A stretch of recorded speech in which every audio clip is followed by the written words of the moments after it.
Եթերում Երթապամաս հաղորդաշարի կիրակնօրյա թողարկումն է։ Բարև ձեզ։ Այսօր մեր ծրագրում կարող եք դիտել. Շորթման գործով մյուսների ինքնությունն արագ պարզել չհաջողվեց, բայց կոնկրետ գործողությունը հետաձգելն էլ անհնար էր։ Տան երկրորդ հարկի այրված միջանցքում հայտնաբերվել են հնարավոր թաքստոցում պահված զենքի նմանվող այրված մետաղական դետալներ, դատարկ պահունակներ, ինքնաձիգի 58 պարկուճ եւ գնդակներ։ Կան մարդիկ, որոնք օգտագործում են կեղծված համարանիշեր եւ տրանսպորտային միջոցի հաշվառման կեղծված վկայագրեր, իսկ նման խախտումների համար արդեն նախատեսված է քրեական պատասխանատվություն։ Նախ պաշտոնական տեղեկատվություն։ Մարտի 3-ին ոստիկանության պետ Վլադիմիր Գասպարյանն աշխատանքային խորհրդակցություն անցկացրեց ոստիկանության Կոտայքի մարզային վարչությունում, որի ընթացքում ներկայացրեց վարչության նորանշանակ պետ Լաերտ Գրիգորյանին եւ Կոտայքի բաժնի պետ Վարդան Վարդանյանին։ Անդրադառնալով համակարգի բարեփոխման երկրորդ փուլի ընթացքին եւ այդ համատեքստում գնահատելով կադրերի ընտրության, մասնագիտական ու մարդկային որակների օբյեկտիվ գնահատման խնդիրը, ոստիկանության պետը մասնավորապես նշեց. Ես երբեք չեմ արել գործողություն, որի համար ի սկզբանե տեղյակ չեմ պահել։ Չեմ պատժել ոստիկաններին, երբ եկել եմ այստեղ, որովհետև դեռ չեմ բացատրել, թե ինչ եմ ուզում։ Անգրագիտության համար չեմ հեռացրել համակարգից, քանի դեռ չեմ սովորացրել։ Իմ համառությունը ոստիկանությունը բարեփոխելու սահման չունի։ Անդրադառնալով վերջին օրերի կադրային փոփոխություններին ու տեղաշարժերին, Վլադիմիր Գասպարյանը կրկին հիշեցրեց ոստիկանության ղեկավարության քաղաքականության ռազմավարական ուղղությունները եւ այն խնդիրները, որոնք իրականացվում են բարեփոխումների ծրագրի շրջանակում։ Ազատել եմ աշխատանքից Մաշտոցի անձնագրային բաժանմունքը ամբողջությամբ։ Ոստիկանությունը մարդակենտրոն է։ Մենք ծառայում ենք քաղաքացուն, մարդուն։ Եվ քաղաքացու նկատմամբ չհարգանքը, անկանխատեսելի լինելը, կլիենտներ օգտագործում եմ այն բառակապակցությունները, որոնք օգտագործել են անձնագրային բաժանմունքի աշխատողները, փախցնել չփախցնելը կավարտվի այնպես, ինչպես ավարտվեց Մաշտոցի ամբողջ ստորաբաժանումը։ Չեմ հանդուրժի դավաճանությունը ոստիկանության համակարգում։ Չեմ հանդուրժի ոչ մի երևույթի, որ իր վարքով, բարքով, ապրելակերպով, շարժու ձևով, մտածելակերպով չի փոխվել, չի բարեփոխվել, չի ձևափոխվել, չի կերպարանափոխվել եւ աղտոտում այն համազգեստը, որը այսօր դուք կրում եք։ Կարևորելով ոստիկանության ծառայողի մասնագիտական պատրաստականությունը, աշխատանքային կարգապահության բարձր մակարդակի անհրաժեշտությունը, ոստիկանության պետն ընդգծեց, որ ոստիկանի ծառայության հիմքում առաջին հերթին բարոյական որակներն են եւ հավաստեց, որ ոստիկանության ղեկավարությունը միշտ նման ծառայողների կողքին է։ Քավոր սանիկներով, ծանոթ բարեկամներով չեն սաղոսկում համակարգ, այլ աշխատանքով են ստանում ու առաջ են գնում աշխատանքով, քրտնաջան աշխատանքով։ Նվիրվածությամբ համակարգին։ Վլադիմիր Գասպարյանն անձնակազմից պահանջեց բացառել ոստիկանին ու ոստիկանությանն արատավորող ցանկացած երևույթ, անհանդուրժող լինել բոլոր նրանց հանդեպ, ովքեր իրենց վարքով ու գործողություններով հակադրվում են, ծառայելով օրենքին, ծառայում ենք ժողովրդին հիմնարար սկզբունքի կենսագործմանը։ Արդեն 5-րդ տարին շարունակ խոսում եմ այն մասին, որ կրիմինալին չեմ հանդուրժի շփում ունենալ ոստիկանության հետ։ Գողի հեղինակություններ սիրող ոստիկանները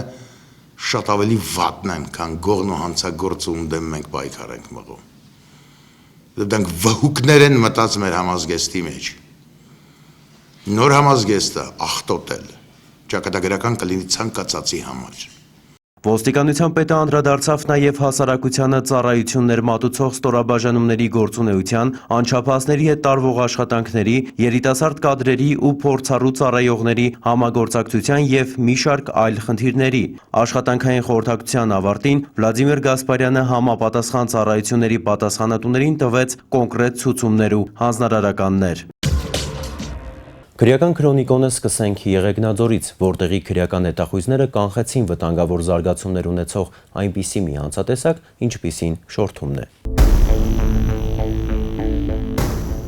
Փետրվարի 28-ին կեսգիշերին մոտ ոստիկանության Եղեգնաձորի բաժին դիմեց Ռուսաստանում գործող մի ընկերության տնօրեն։ Նա հայտնեց, որ մոտ 2 ժամ առաջ Եղեգնաձորի իր բնակարան են եկել 4 հոգի՝ Արայիկ Սմբատյանն ու Գելո Մակամվամբ Ոմն Արթուր, էլի 2 անծանոթ եւ սպառնալով վերացնել իրեն ու ընտանիքի անդամներին, պահանջել հաջորդ օրը ժամը 12-ին իրենց տալ 3 միլիոն ռուսական ռուբլի։ Մինչ շորթման գործով կոնկրետ գործողությունների դիմելը ոստիկանները պարզեցին, որ Արայիկ Սմբատյանն իրականում Տավուշի մարզի Տավուշ գյուղի բնակիչ Արայիկ Զաքարյանն է։ Մյուսների ինքնությունն արագ պարզել չհաջողվեց, բայց կոնկրետ գործողությունը հետաձգելն էլ անհնար էր։ Իրավիճակը մշտապես պահելով հսկողության տակ, մարտի 1-ին քրեական հետախույզներն օպերատիվ տեղեկություն ստացան, որ վերոհիշյալ անձինք Եղեգնաձորում են։ Այդ օրը ժամը 16:40-ին սկսվեց գործողությունը։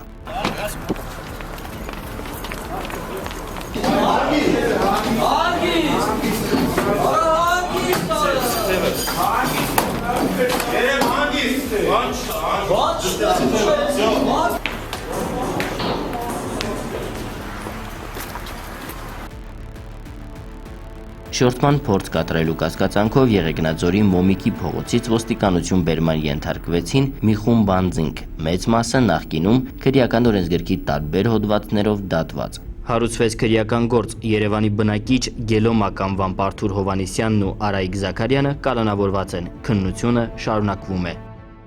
2 շաբաթ առաջ Լոռու մարզի Վահագնի գյուղում կատարված սպանությունը ոստիկանները բացահայտեցին, բայց հենց դեպքի վայրից փախուստի դիմաց կասկածյալին բռնել չհաջողվեց։ Կասկած չկա, որ մի օր կհաջողվի,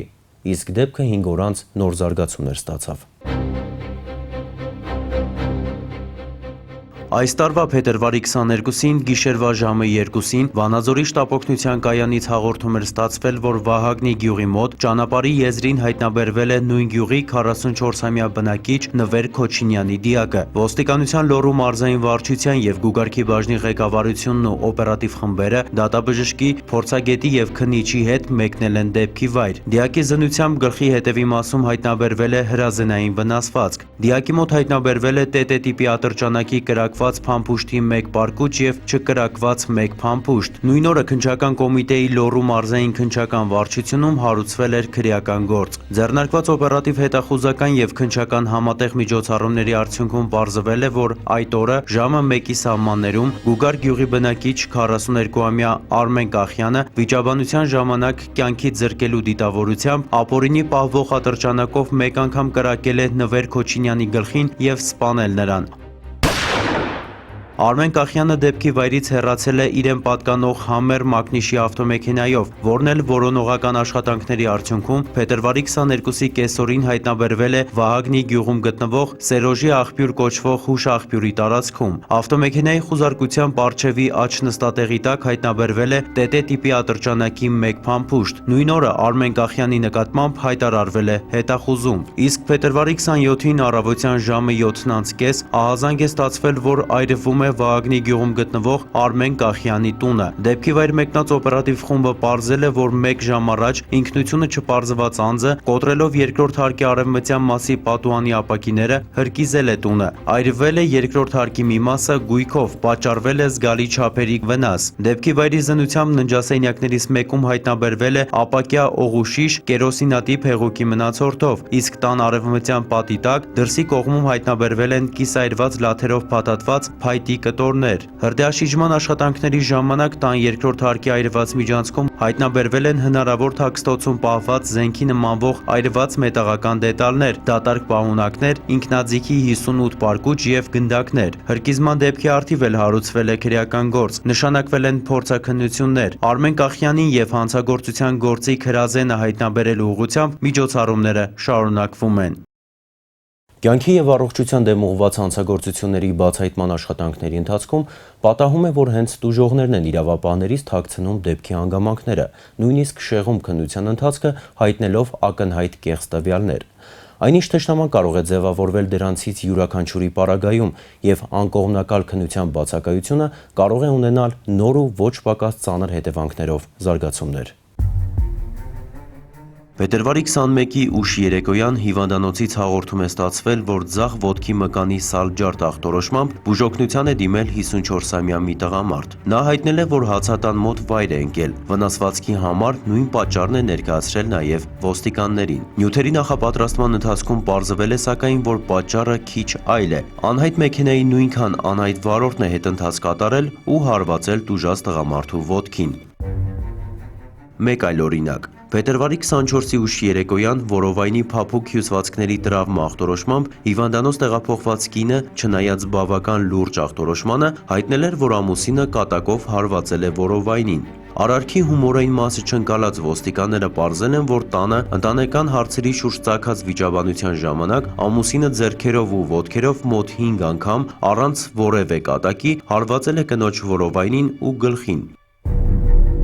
Այստեղ արդեն միամտությունն ու անմտությունը կարծես մի քիչ միաձուլված են։ Ենթադրել կարելի է, թե մեկ անգամ անհետևանք թողած կատակը ինչ նոր հանակ-դանակների կարող է հանգեցնել։ Նմանատիպ մի դեպք էլ գրանցվել է փետրվարի 28-ին։ Ստորին ծնոտի կոտրված ախտորոշմամբ մայրաքաղաքի հիվանդանոց տեղափոխված 26-ամյա երիտասարդը հայտնում էր, թե վնասվածքը պատճառել է կովը պոզահարելով իրեն։ Ոստիկանները պարզել են, թե իրականում ովքեր էին պոզահարել։ Երիտասարդի հայրենի գյուղի մոտ գտնվող գազալցակայանում համագյուղացիների միջև ծագած վիճաբանությունն էր վերաճել ծեծկռտուքի։ Իրավապահներին շեղելու պատճառների մեջ չի կարելի բացառել նաև թաղային փողոցային կարծրացած հոգեբանության առկայությունը։ Այստեղ արդեն հարցն ավելի լուրջ է։ Նման դեպքերը չբացահայտելու պարագայում սովորաբար շարունակություն են ունենում վենդետայի տրամաբանությամբ ու եղածից ավելի ծանր հետևանքներով։ Փետրվարի 23-ի գիշերը ժամը 4:30-ի սահմաններում հիվանդանոցից հաղորդում է ստացվել, որ պարանոցի և ճակատի շրջանի ծակած վերքեր ախտորոշմամբ իրենց մոտ բուժօգնության է դիմել 27-ամյա մի երիտասարդ։ Նա հայտնել է, որ վնասվածքը ստացել է պաշտպանվելու ժամանակ։ Մոտ 10 րոպեից նույն հիվանդանոցից կրկին հաղորդում է ստացվել, որ պարանոցի վնասվածք ախտորոշմամբ բուժօգնության է դիմել մեկ այլ երիտասարդ։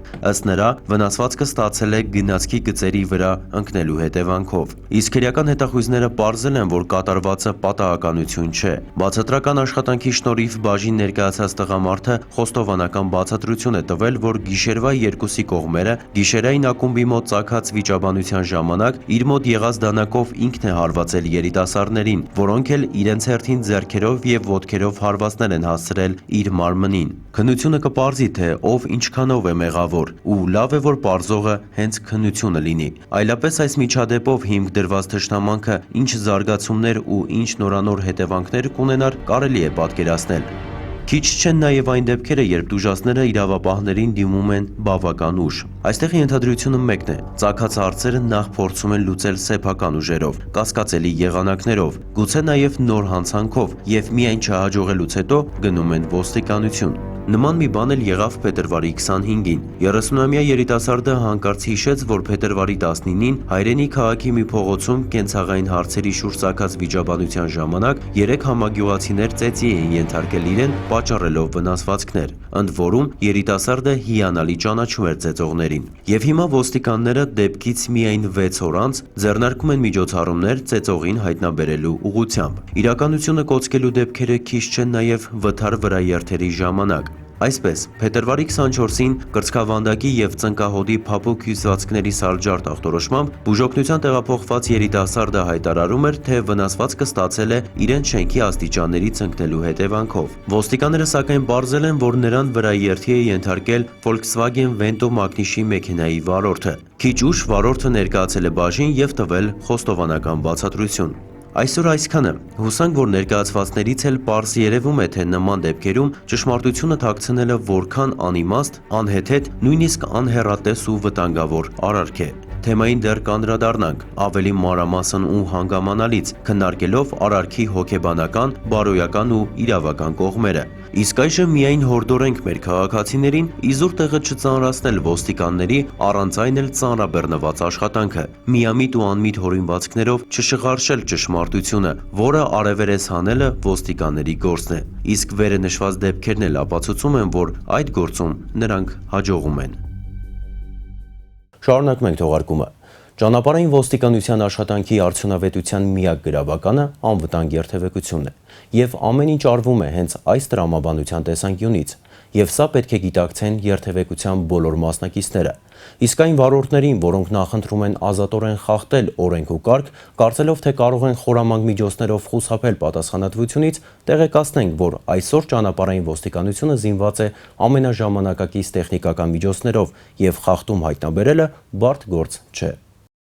Արդեն հայտնել ենք, որ փետրվարի 24-ին երեկոյան ժամը 8-ի սահմաններում ճանապարհային ոստիկանության առաջին սպայական գումարտակի ծառայողները հատուկ պահպանվող տարածք են տեղափոխել Porsche Cayenne Magnish-ի ռուսական համարանիշով մի ավտոմեքենա։ Պարզվել էր, որ նշված մեքենան հաշվառված է Հայաստանում, սակայն մեքենային փակցված են ռուսական համարանիշներ։ Նաև տարածել ենք ճանապարհային ոստիկանության զգուշացումը, որ այս արարքի համար վարչական իրավախախտումների վերաբերյալ օրենսգրքի 123-րդ պրիմ 5 հոդվածի 4-րդ մասով փոխարինված համարանիշներով տրանսպորտային միջոցը վարելու համար նախատեսված է առաջին անգամ վարչական պատասխանատվություն 200,000 դրամի չափով, մեկ տարվա ընթացքում կրկնվելու դեպքում 400,000, իսկ երրորդ անգամ բացի 600,000 դրամ տուգանքից օրենքը նախատեսում է նաև մեքենա վարելու իրավունքից 1 տարով զրկում։ Ավելին, հավելել էինք, որ ըստ տեղեկությունների կան մարդիկ, որոնք օգտագործում են կեղծված համարանիշներ եւ տրանսպորտային միջոցի հաշվառման կեղծված վկայագրեր։ Իսկ նման խախտումների համար արդեն նախատեսված է քրեական պատասխանատվություն քրեական օրենսգրքի 325-րդ հոդվածի հատկանիշներով, բայց պարզվում է, որ ոմանք անտեսում են հորդորներն ու նախազգուշացումները։ Փետրվարի 29-ին անտեսող վարորդների եւս 2 մեքենա է տարվել հատուկ պահպանվող տարածք։ Ճանապարհային ոստիկանության առաջին սպայական գումարտակի ծառայողները Mercedes-Benz Magnish-ի ռուսական համարանիշով մեքենան կանգնեցրել են Մայրաքաղաքի Զաքյան փողոցում։ Վարորդը ներկայացրել է տրանսպորտային միջոցի հաշվառման վկայագիրը, որը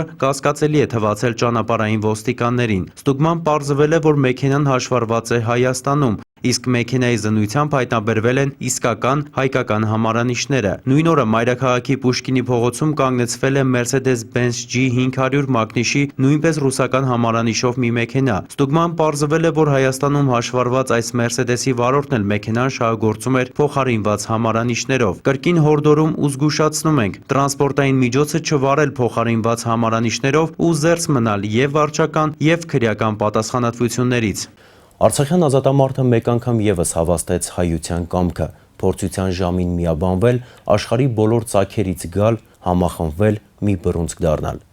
Միլիցիայի կապիտան Ռուսլան Պետրոսյանն էլ վերադարձավ հայրենիք, երբ վտանգված էին երկրի սահմանները։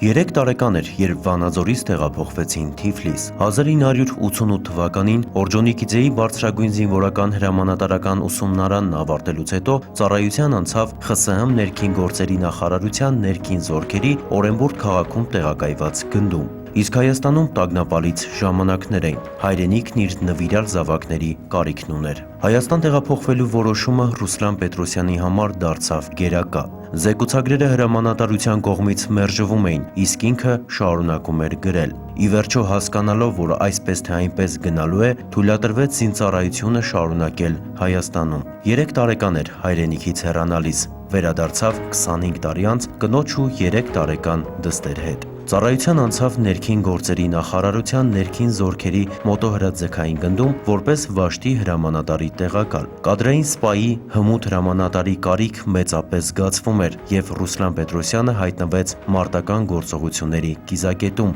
այնտեղ ուր խիզախությունն ու սխրանքը առօրյա էին։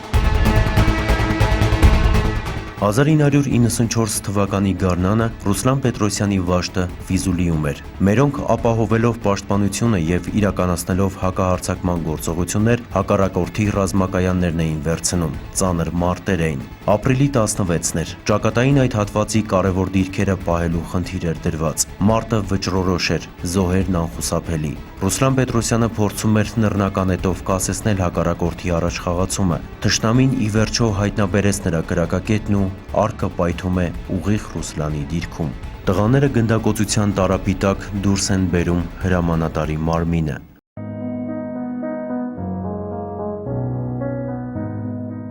Խիզախ հայորդու մարմինը հիմա եռաբլուրում է հանգչում մարտական ընկերների իր զինվորի Գրիգոր Յամանյանի կողքին։ Ռուսլան Պետրոսյանի կնոջ Զարինեի, դստեր Անահիտի եւ որդու Դավիթի համար եռաբլուրը սրբատեղի է։ Այստեղ հոգով ուժեղանում ես, այստեղ արժանապատվորեն ծառայելու պարտականությունդ ավելի է մեծանում, խոստովանում են նրանք։ Երեքն էլ ոստիկանությունում են ծառայում եւ համոզված են, դա Ռուսլանի սրտով կլիներ։ Ինձ թվում է, որ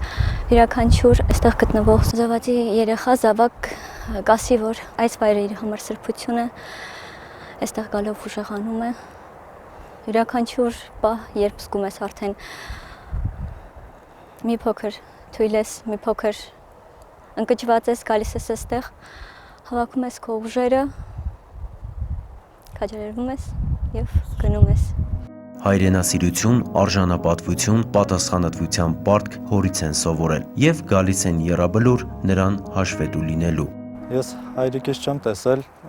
քանի որ նա զոհվել է իմ ծննդյան օրվա 40-րդ օրը, ապրիլի 16-ին։ Նրան ճանաչում եմ հարազատներիս, մայրիկիս, պապիկիս պատմելով։ Օրինակ շատ լավ տպավորվել է կյանքից մի դրվագ մայրիկենցս, երբ ես նոր էի ծնվել, հայրիկիս ասաց տղատ նոր է ծնվել, մի գնա պատերազմ, հնարավորություն ունես, բայց հայրս պատասխանել է ես այստեղ մի տղա ունեմ, իսկ այնտեղ մի ամբողջ վաշտ է։ Երբ մեծացա, հասկացա, ավելի խորը հասկացա այդ խոսքերի իմաստը, քանի որ նա հրամանատար էր, պետք է լիներ իր զինվորների մեջքին։ Այժմ ծառայում եմ ոստիկանությունում, հայրենիքիս եմ ծառայում, հպարտ եմ, որ կրում եմ համազգեստ, հպարտ եմ, շարունակում եմ հայրիկիս գործը։ Ամեն անգամ, երբ գալիս են եռաբլուր, հոգիս հանգստանում է, կարծես շատ հանգիստ տեղ է սա իմ համար, քանի որ կարծես պաշտպանված ես, շուրջ բոլորը հերոսներ են։ Հայրիկիս հետ կարծես զրույցի եմ բռնվում։ Նա իմ հետ է, մեր անտեսանելի թևերն է, որ մեզ պաշտպանում է ու տանում է ճիշտ ուղով, որ մենք սխալներ հանկարծ չգործենք։ Ես արդեն 5 տարի ծառայում եմ ոստիկանությունում, սկսել եմ ոստիկանության զորքերից ծառայությունս եւ ծառայում եմ եւ ծառայելու եմ հայրիկիս պես, մարդկային արժեքները միշտ պահպանելով եւ արժանապատվությամբ։ Երբ մենք Ռուսաստանից տեղափոխվեցինք Հայաստան, ես սկզբում այնքան էլ լավ չէի պատկերացնում, որ թեժ կռիվներ են, որ միլիցիայի աշխատողները, ներքին զորքերը մասնակցում են այդ կռվին։ Ռուսլանն ինձ ոչինչ չէր ասում, խնայում էր երևի, որովհետև Դավիթով հղի էի։ Հետո հասկացա, որ ինքը ծանր մարտերի է մասնակցում, գալիս էր տուն մտահոգ, կնճիռներն ավելացած, ասում է Տիկին Զարինեն։ Հիշում է ամուսնու ծանր ապրումները, երբ զոհ էին տալիս։ Ինքը շատ ծանր էր տանում յուրաքանչյուր իրա զոհված զինվորի թե ծառայող ընկերոջ կորուստ։ Ես հիշում եմ, որ երբ որ ես խնդրեցի, ու ինքը ասեց, ես հրամանատար եմ, պիտի լինեմ իրանց կողքին։ Ու իրա բառերով ասեց, ты жена офицера, ты у меня сильная, ты справишься։ Եվ մինչև այսօր այդպես։ Եռաբլուր, այստեղ նվիրյալներն են, այստեղ սգալու չեն գալիս, այստեղ գալիս են անմահության հետ առնչվելու եւ ուժեղանալու։ Այսօրվա համար նախատեսել այսքանը, կհանդիպենք հաջորդ կիրակի, ցտեսություն։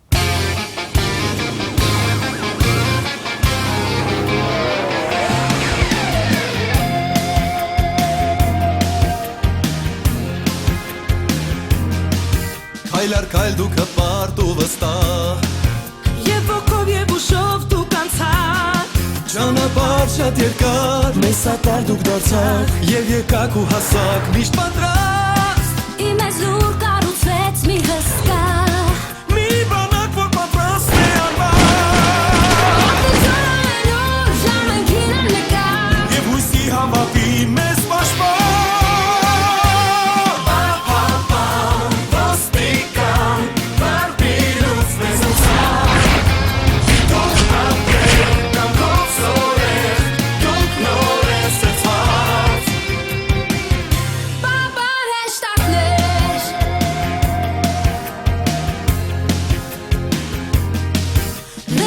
Որ խոսում է հաստատ Միշտ խոհեմ աշխատանք իմես փակ Ձեր հոգում բեցան լույսի սմված Տիրոջ կամքով ստեղծված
Հաղորդման գործընկերն է Էլիպս ընկերությունը։ Էլիպս 20 տարուց ավելի անվտանգության համակարգերի ոլորտի առաջատարը Հայաստանում։